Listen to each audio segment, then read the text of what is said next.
live who are watching. We're just going to go around and introduce ourselves, say who we are, and for, as I understand it, there's no fire alarm scheduled, so if one goes, it's real, and we meet with Queen Victoria. So, everybody like to introduce themselves. Donna. Councillor Jones, Conservative Group Leader. Luke Stokes, Conservative Group Member. Hugh Mason, Liberal Democrat, Councillor St Jude Ward. Okay, the person entering is the late Darren Sanders, one of the other members of the committee. And Sanders. Okay, so Fiona, welcome from the news at the back. That's Angela from Adult Services. Rochelle and Mike from the port. Peter, why are you here? Excellent, glad to hear it. Important. John. John Bell, Director of HR Legal and Performance. Peter Bell, Deputy City Solicitor. Michael Alder, Deputy Chief Executive. Stuart Eglin, Democratic Services. Excellent. Why do we need a raft of lawyers? I thought it might be useful if Peter was to attend these meetings looking forward. Excellent. Excellent. Wonderful. Okay, thank you very much indeed. So, ladies and gentlemen, do we have any apologies from absence, Stuart? Member apologies, but the Chief Executive has apologised. And he's spending time with his numbered accounts, as I understand it, in the Caribbean. Excellent. Declarations of members' interest, ladies and gentlemen. Luke, do you need to declare that you'll want to do some ranting later? Okay. Well, he didn't clear last times either, which I thought was appalling. I presume that goes on to the. Indeed, they have. So, minutes of the meeting held on the 4th of December and 13th of February. Ladies and gentlemen, are you happy with those minutes? Excellent. Okay. Next one, the pay policy of the council. John, this is something we have to do every single year, do we not? Yes, we do, Chairman, and I wasn't proposing to really go into any more detail than that, but obviously it's updated to reflect things like the decision around the living wage and the NJC pay award. Yep. So it has to go on to full council where it needs to be formally approved there. Okay. All right. Colleagues, are you happy with that? Lovely. Okay. Quarterly sickness report. Colleagues, welcome. I think this is our usual report. John, do you just want to start in and say where we're up to? Yeah, thank you, Chairman. Yeah, it's the usual format of the report. I mean, as you'll see, there has been a slight reduction in sickness absence, which is obviously good news, although it's not huge. Normally I provide lots of information in here about sort of things going on with regard to sort of well-being, but I've actually included those in a subsequent report on the employee opinion survey, so as not to duplicate. At the last meeting, members asked for Director of Adults and the Port Director to come along to this meeting to provide some more information about what was being done in their particular areas, being the ones where I think absence levels were higher. So, I mean, with members' permission, perhaps I'd ask Angela and Mike to come forward and do that. Yep, do come down, colleagues.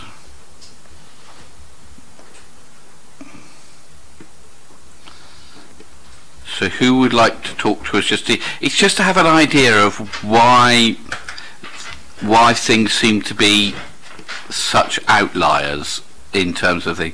So, who wants to go first? Is it age before beauty or beauty before age? Okay, I'm going first.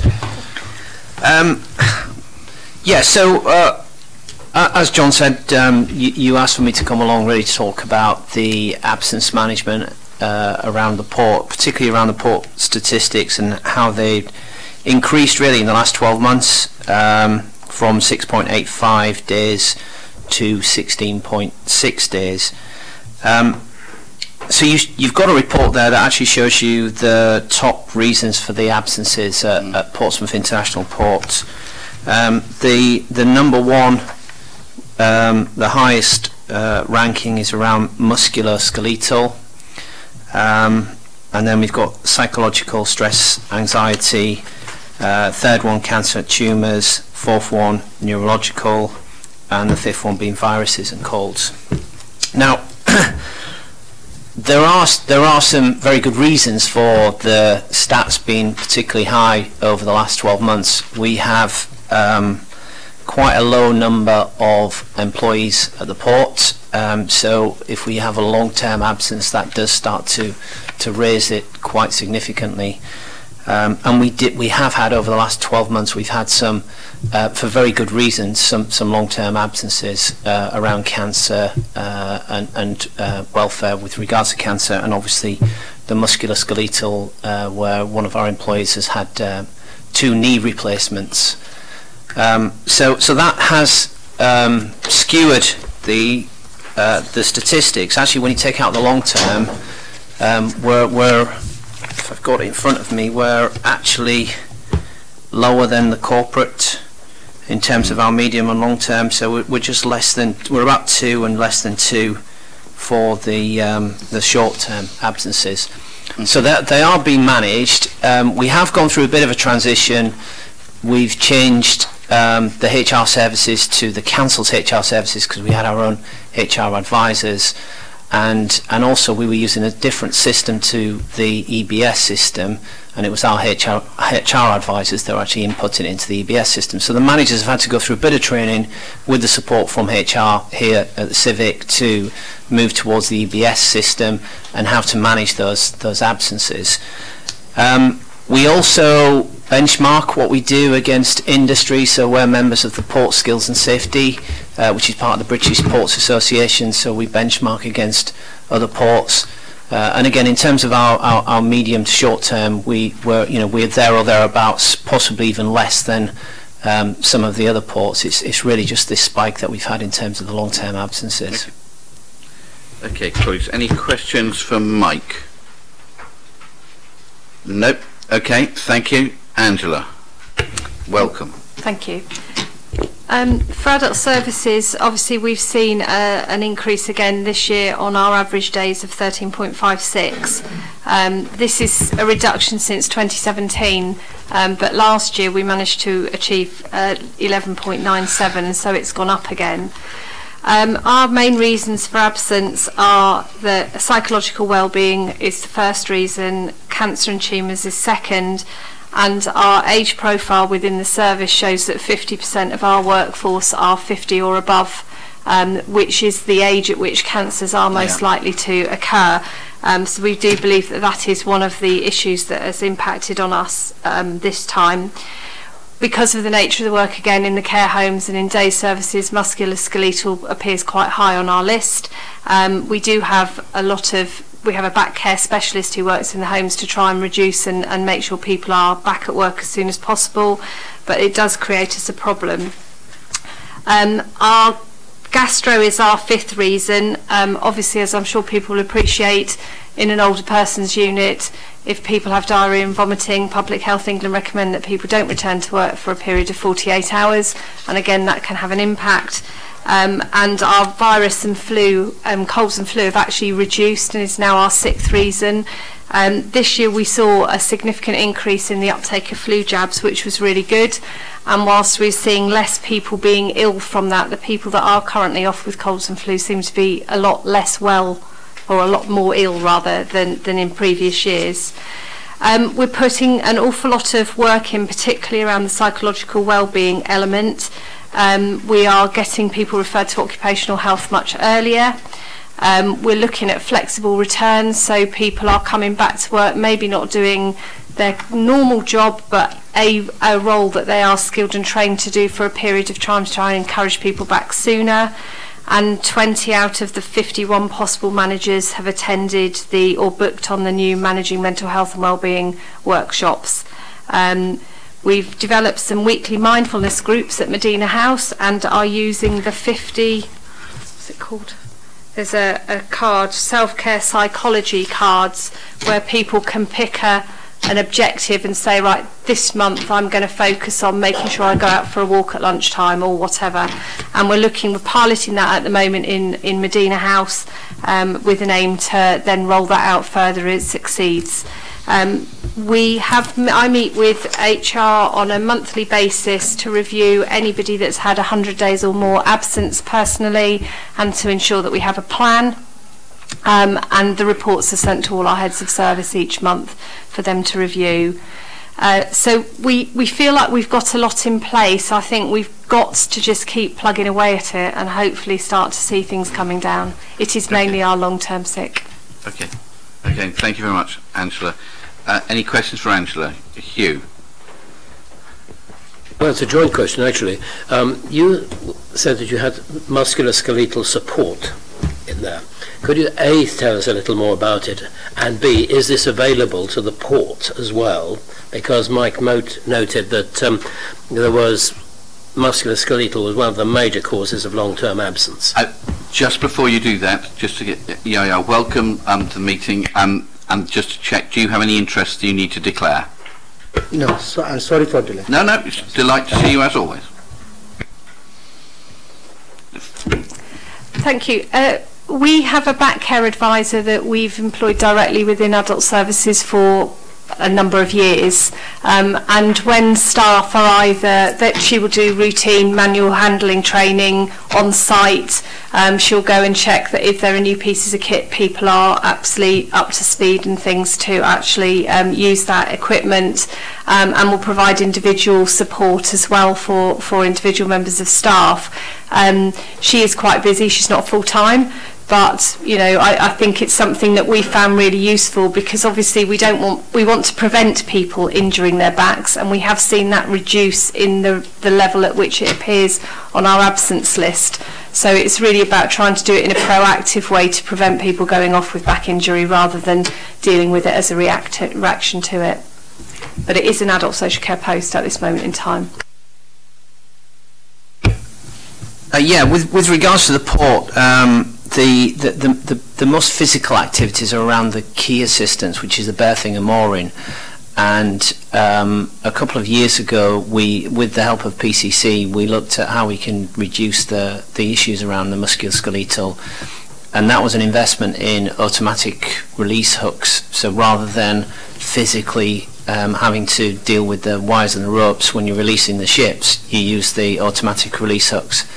With the investment in the cruise berth at berth 2 and the leveling of berth 2, we'll also take the opportunity to put in the automatic release hooks in that particular berth as well. Outside of that, we have got within the port, we've got a workforce with 59% who are over the age of 50, and we're going through succession planning and workforce development, which is one of our objectives really for the next 12 months. Okay, thank you very much. Luke? Firstly, a question, I'm not sure who it's addressed at, but just thinking about these numbers for a moment, and I should have thought about this before, but is this a stupid question? You've got here the number of days lost per person. One of the later reports it references in part the number of people that work part-time. So when it's days lost per person, that's not full-time equivalent, is it? So some of these people, we are losing 13 days, and they may only be working, 150, let's say. John? Yes, that's an accurate observation. I mean, these are people rather than FTEs. Yeah. Okay. But actually, those percentages of working time lost, those percentages are on the basis. It looks to me like they're all pretty consistent in terms of the number of days it's a percentage of, and I would imagine, without knowing for sure, that the proportion of people working part-time hours is going to be higher, for an example, in adult social care, where you've got a lot of people working shifts in the care homes, than at the port. No, I mean the working days lost is the actual working days. So if someone works 3 days a week, they would have to be off for, if they're off for 3 days, and that would be 3 working days lost. It wouldn't count as 5 days. I know, but you're making it as a percentage, and I think you've got a percentage column as well, and it seems to be a percentage of 200 and some odd days as your full-time equivalent, and actually it's probably, if you weighted it with the part-time employees, it's lower than that, and therefore the percentages lost are higher than, say, 6.5 in adult care. You maybe will be right. Yeah, okay. My other question was, one of the things I always find interesting about this report is you get the number of staff now and a year ago. Yeah. And so over recent years, as has been inevitable, the numbers have tended to go down. These ones are, it's more or less broadly the same, but there is an overall increase nonetheless of about, we'll say about 60. And that's, some of that's now adults, I can explain that one, but you've also got an interesting increase in housing, neighbourhood and building services, where we've got, 47 extra staff, and I've any idea who they are?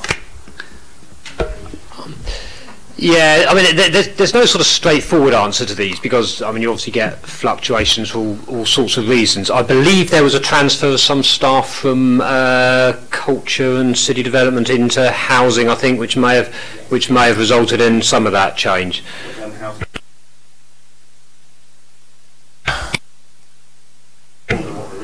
Yeah, I mean, if it would help members, I'm more than happy to come back with some sort of analysis that shows where that movement's been. But I think, particularly when you're dealing with quite large numbers, so the housing's 700 or 800 or whatever, there are constant fluctuations in that. Can we just ask James in housing to tell us why, and just drop us an email? Yeah, we'll do. Maybe vacancies been filled, but we're just speculating. Yeah. We'll find out. Thanks. Anything else, Luke? Okay. Chloe, are you happy with what we've done? Overall, it's clearly good that the rate of overall sickness is down again, and it's gradually coming down over time, which has been good. So thank you to everybody, and thanks Mike and Angela for coming and talking to us. It's much appreciated. Okay, gender pay reporting. John. Okay, yeah, and apologies, you'll hear my voice constantly this meeting. It is a daily delight. Yes, I'm sure. So this one is obviously, this is back at members' request. Obviously, it's come to this committee previously, and when it was looked at last time, there was a very specific request from members to come back with some more information with regards to the gender pay gap as it relates to age breakdown and to part-time, full-time workers. So that's what I've sought to do here. I mean, we obviously still have to publish the gender pay gap report, and I've attached the report which I am proposing gets published. I'm sure you'll have had opportunity to read the various information in there with regard to the age breakdown. And I think, I mean, just to very briefly summarise, I mean, obviously what that shows is that, I mean, if I could draw your attention perhaps to paragraph 3.2.6 particularly, that the gender pay gap picture is obviously much more mixed over the different age categories, which I think is perhaps sort of unsurprising in a way, but obviously what it does reinforce, of course, is that once you get to a particular age bracket, and I mean particularly those sort of 40 plus, obviously the gender pay gap sort of swings fairly significantly at that point, and obviously, I mean, the reasons for that I think we can speculate at with regard to sort of maternity breaks, etc. Now, we've obviously gave a number of actions in a gender pay gap report, and I think those are still the right ones to be taking. But I think that this analysis has certainly been helpful in providing a little bit more sort of nuance and intelligence to that overall gender pay gap figure, which of course is a fairly sort of blunt indicator of what's clearly quite a complex issue. So I'm happy to take any questions members may have, but I think that's probably all I wanted to say by means of an introduction. Okay, Luke. Thank you. I mean, I'm glad I asked for this further breakdown at a previous meeting, and the reason I asked for it is just to flesh out some of the numbers and to prove perhaps that we are dealing, not just here actually, but across the economy, with something of a false narrative. I mean, if you look through these numbers, you will find that the biggest disparity is female staff in their 20s who are paid dramatically more than male staff in their 20s. And I think that that's a point which, you know, needs to be made, because this this thing, this media-driven narrative that I keep picking up about women are systematically underpaid. There is no evidence of that at all, and that there's no evidence of that at all. And if we're going to take the equal outcomes line rather than equal opportunities, well, equal outcomes cuts both ways, doesn't it? There is a lot of double standards in all of this. I mean, I can remember years ago, for an example, 20-odd years ago, we would hear every year about when the university admissions were done, how the proportion of women was getting nearer and nearer to half, and how great it was, and then it went over half, and it's never mentioned again. Yeah. And now it's up to 60%. No one says anything about that. When men was 55%, that was outrageous. When women are 60%, that's fine. This is the world that we're living in. I think that there is the whole idea behind the gender pay gap report is rather meaningless, really. I know you have to produce it by law, but it is rather meaningless because you're lumping together all sorts of completely different jobs, and you end up with a meaningless number coming out at the end. So we've got our meaningless number, but as I said, when you break it down with the meaningless sub-numbers that make that meaningless number up, you can see that actually women are ahead on some of them. I think that's a point that needs to be made. Okay. Luke, was that one of your scheduled rants? Thank you. Hugh. Following up on Luke's scheduled rant. Following up on Luke's scheduled rant, can we have an explanation of this interesting figure of full-time percentages in the ages 22 to 29? Is there any reason for this? Is this normal across the country? Is this normal in local authorities? It does stand out, so can we have a bit more explanation, please? I'd like to be able to provide an explanation, but I genuinely can't. I mean, we certainly, I don't, I mean, I would say hand on heart, I don't think there's anything unfairly biased towards either gender in terms of our sort of recruitment policies, our HR policies, our policies about sort of developing staff and giving people opportunities. We clearly have that disparity there, and I think the figures show that. I genuinely don't know the extent to which that's replicated across the wider economy, and that's certainly something I can research and come back to members on. But no, I mean, in terms of a reason for that, there really is not much I can offer in terms of why that disparity exists at the lower age groups. Okay, Darren. I won't go down the ideological route that Luke is going down, which seems to be men should be paid more, which is fine. But I do think that's what you said at all. No, it's not what you said at all, Darren. You should not misrepresent him. I try not to. So carry on with your own thought then. Thank you very much. But I do think we need to be going on with the evidence, and I think it would be grateful if you could actually give us something back, because what we don't know is whether this is common amongst the job market across the whole city or the whole region. It might be. And also, if there are any particular reasons or any particular areas, or if it's common to other public sector organisations, that would also be useful. Because I think it would be useful to know, it would be useful to know why, and it would be useful to know where, because it might be concentrated within one particular department, or not. And if we don't know, we should. And that's why I think Luke was right to actually sort of ask for this in the first place. Can I give you my... You can give me your ideological thoughts, Luke. Not ideological thought, but I mean, one thing which could be involved in this, which is only really a public sector issue, not just a council one, is in the public sector there is a tendency to insist on degrees for all sorts of jobs, and of course fewer men graduate. Now, is that a factor? I don't know. I mean, I do have to think that some of the requirements for degrees which have been introduced are excessive. Why is there an automatic requirement for a degree to go into the police or to be a teaching assistant? Not a teacher, that's different, but for a teaching assistant it seems all rather unnecessary. But is that or to become a nurse? Or to become a nurse, and is that a barrier to entry? Okay. And resuming what I was saying, thank you, Luke.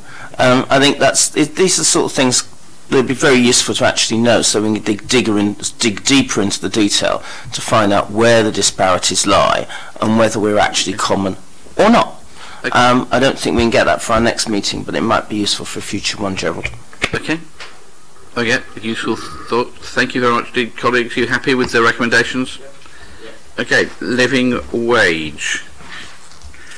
Quickly get to page, which page really needs to be? 69. John. Okay, thank you, Chairman.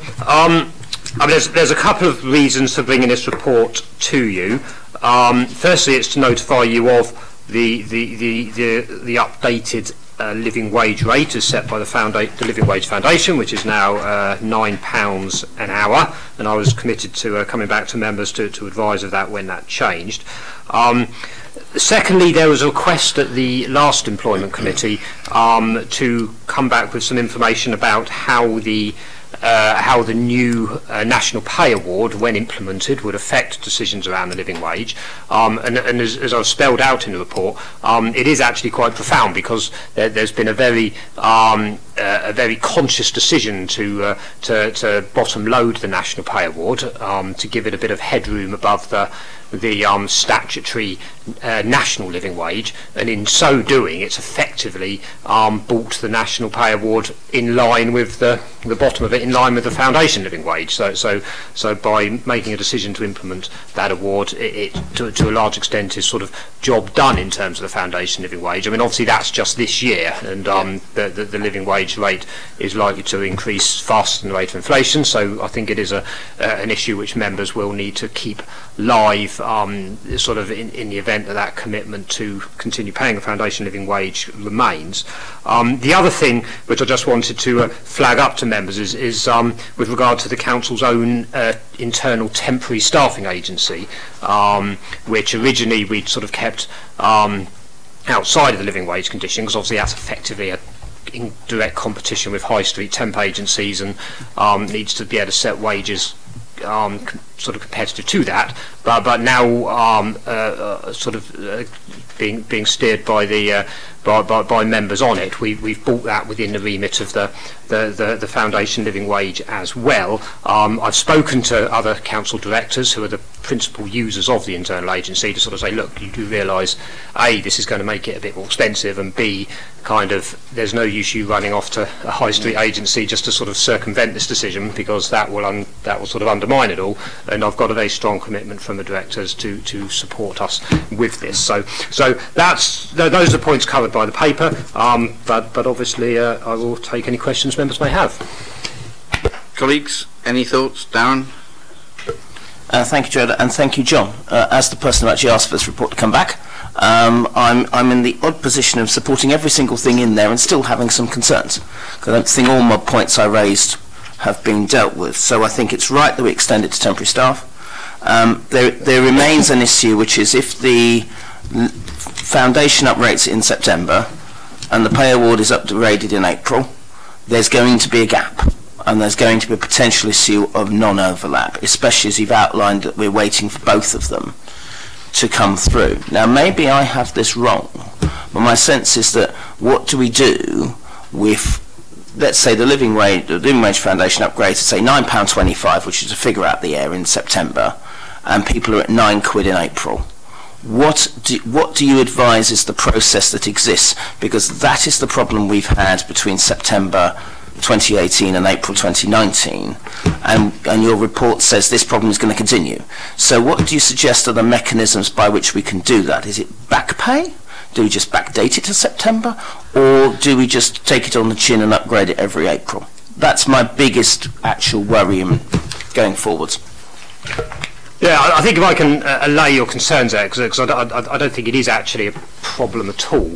I mean, members have made a commitment to pay the living wage as set by the Living Wage Foundation, and therefore our pay structure will always start at that level. We are not compelled to follow the National Pay Award, other than that we have it's part of our local agreement with trade unions that we will at least be as good at it as it, if you like. But if the national pay spine starts at a level below the foundation living wage, we will simply start it at the foundation living wage level, and that's the decision that members made previously, and that's the basis I'm working on. The foundation living wage actually gets set in November each year rather than September, but nonetheless, yeah, we will continue to always pay the foundation living wage, because that's the policy decision members have made. Okay. Any other thoughts, colleagues? Hugh? Microphone, please. 5.1, 17 TUPE employees' hourly rate falls below £9 an hour. How do we handle those? Yeah, so these are staff who have transferred into the organisation from outside, and under the TUPE regulations, their terms and conditions are effectively frozen at the point they came in. What we said in the previous paper to members, that we would pay those people a top-up to ensure that they did receive the living wage rate. So if, the only difference is it's what's called an unconsolidated payment, i.e. a top-up, as opposed to actually being consolidated into their base pay. And how long does it remain unconsolidated before you put them onto a consolidated scale? In theory, indefinitely. What tends to happen with most staff who are TUPE'd into the organisation, we will go through a process by which they're gradually assimilated into the main workforce, but we have no legal obligation to do that, and in theory they could remain on their TUPE'd conditions indefinitely, but we would always ensure they were paid the foundation living wage rate. Luke? Just to help a bit on that, I mean, I think from conversations we had more than a year ago that we're talking primarily about some of the gardening team, and you know, they are, I imagine, likely to be a permanent part of the council's workforce, so there doesn't really seem to be much justification for putting them on a different condition. Okay, colleagues, you happy with that? Okay, thank you very much indeed. Then, has everybody got the final report which came separately? Okay. Stuart, do you have extra copies of the Employee Opinion Survey report? Well, no, it'll take time to do. Peter, is it online? It is online. If anybody has a telephone. I have mine. I'm not called Efficiency Jackson for nothing. None of you've got yours. So. Luke has an internet. Yeah, and I share it. Okay. Okay, lovely. So, okay, John, do you want to jump in? Right, okay. So this is a report providing members with information about the most recent employee opinion survey, which was carried out in 2018. And in the appendix to the report, it shows the headline results from that survey. I've set out in the report some of the sort of the highlights in terms of that feedback, which I think, I mean, at risk of trying to sort of distill it in too simplistic forms, I think was sort of broadly positive, given the amount of sort of change and the ongoing sort of austerity agenda that the council's obviously having to go through. But clearly there are still some areas of challenge and some things that we need to work on. And then in the second part of the report, I've set out in a little bit more detail some of the things that are going on in order to respond to some of the big issues coming out, in particular around things like access to learning and development, around what the council's doing to look after the health and well-being of staff, what they're doing to improve the quality of leadership and management, and indeed to address concerns about communication. I mean, obviously, I'll leave it for members to read through that if they've not already had opportunity to do so. And if you need any more information on any of those points, obviously, I will endeavour to answer any questions that members may have. Okay, colleagues, Hugh. Going to the table, line 28. We find that over a quarter of the employees either disagree or are neutral, they don't agree, that they have the resources necessary to do the job effectively. Now, have we dug down into that figure at all? Because it strikes me as slightly worrying if people say, I could do the job, but I haven't got the tools to do it. Yeah, I mean, I think with all these figures, I mean, they do mask enormous differences from sort of different parts of the council, and directors have been given their own sort of set of results as they apply to their own particular directorate, so they can work with their staff on what these particular points are. I think there are. I mean, there's a number of things that came out on that one.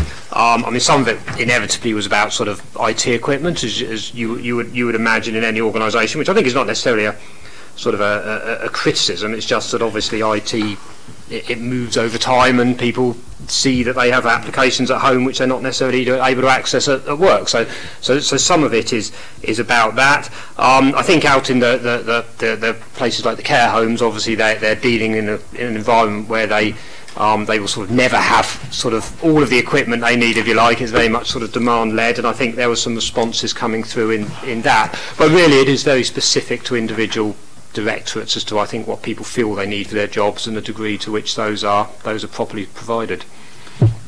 Okay, thank you. Luke and Darren. Two things.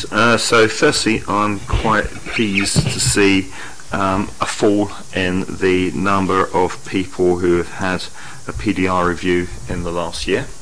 Certainly within adults, when I was doing that, we took the position that PDRs were not going to be mandatory for managers to do them, because if you know what the people working under you do, you don't really need to do them, and if it just becomes a tick box exercise, it's a bit of a waste of everybody's time. So I think I'm hoping that flexibility is still there, and I actually think that drop is a good thing. The other thing is, so we had, when we were looking at some of the supporting papers to do with senior management structures, one of the things which came out quite clearly was the unhappiness in the IT department, and I pick on that as an example.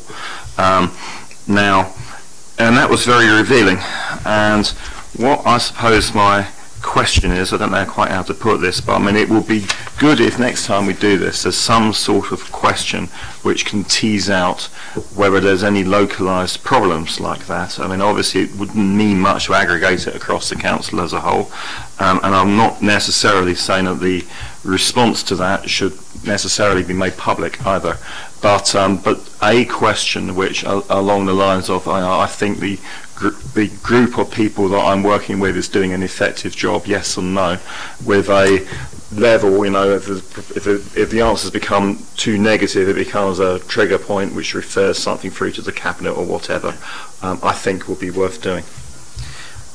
On the PDR point, I know, Donny, over the years you have been concerned about this, and I don't know what the current position is. Do we,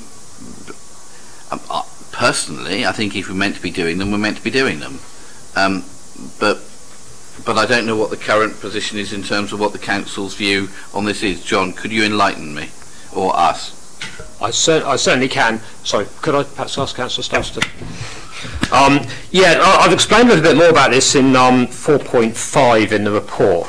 I mean, it has historically been a bit of an area of sort of, I suppose, challenge and uncertainty for the council, and we have sort of wavered in the past between sort of taking a view of absolutely mandating them and then sort of not. And it's been discussed on a number of occasions at this committee, and the currently agreed position is that everyone should have the opportunity to properly sort of meet with their manager, understand their objectives, their development needs, etc., etc.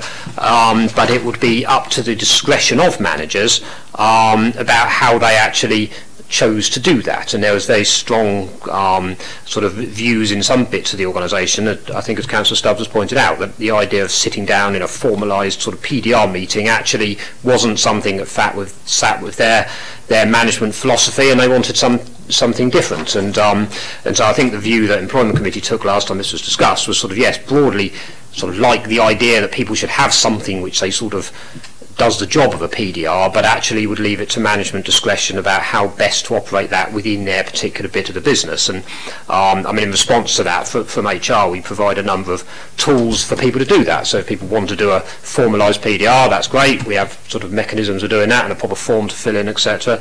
But we provide other tools for people who sort of want to do it in a different way. And I think what I'd say is that although I think, as we've pointed out, the number of people having something that they sort of recognise as a PDR is falling, the things that you would expect a PDR to be doing, i.e. identifying development needs, about properly understanding the sort of objectives, their objectives, and how they meet the wider objectives of the council, etc.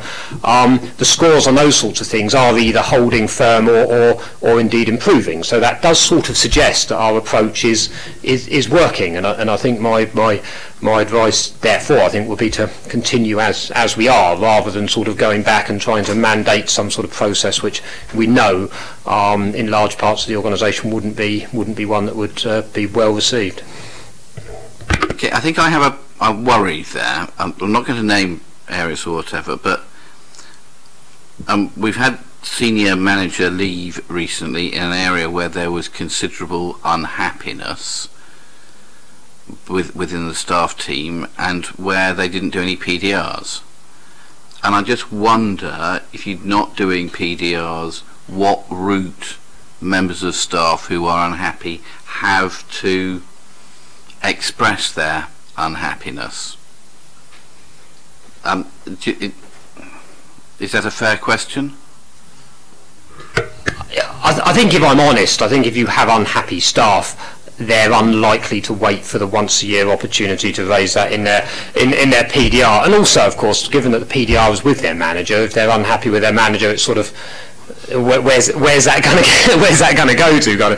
I think it is really important that the council listens to the views of its staff. I think things like the survey are really, really important for doing that.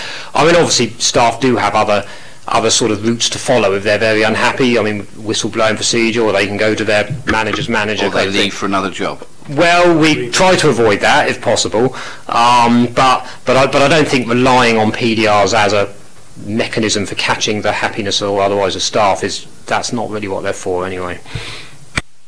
Okay, Darren.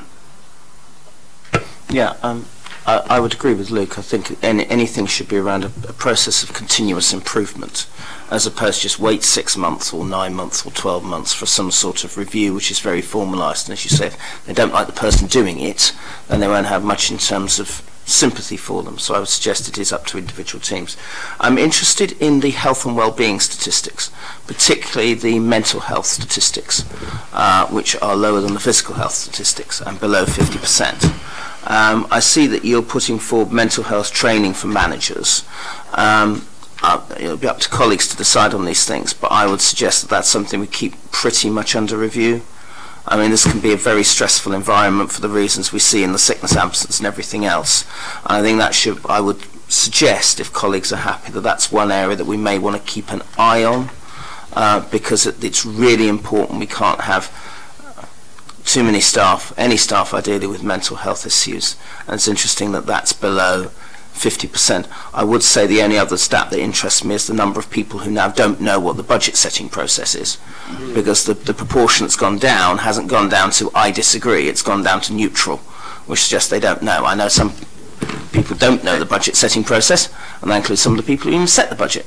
But I would suggest that that's again something we may need to look at, because if they don't know, as opposed to they don't like it, that may be an issue as to why they don't know and what sort of further communications need to be done, because the budget setting process can be quite complicated and people genuinely don't know the constraints within which all 42 of us work within. Okay, are there any, if there are any outliers from departments or parts of departments, you presumably let somebody know, John? If a whole group of people say, ugh, hate the place. Yes, I mean the results, as I said, are they're worked through at both at a directorate level and at a team level as well. Actually, providing those teams are big enough for it to be sort of worthwhile doing. So obviously those results go to the relevant directors. They've all gone to the chief executive. They've actually been discussed with portfolio holders as well. So there is quite a lot of visibility at the results at that lower level. Chief executive has asked all directors to provide detailed action plans for their particular areas to explain what they're doing in response to the results in those areas. So he's maintaining visibility of that too. Okay, colleagues. All right. Thank you very much indeed. That, I think, is the end. So I think this is our last meeting within this municipal year. So can I record my thanks to all members of the committee and officers who come to support it for everybody's work this year. Thank you.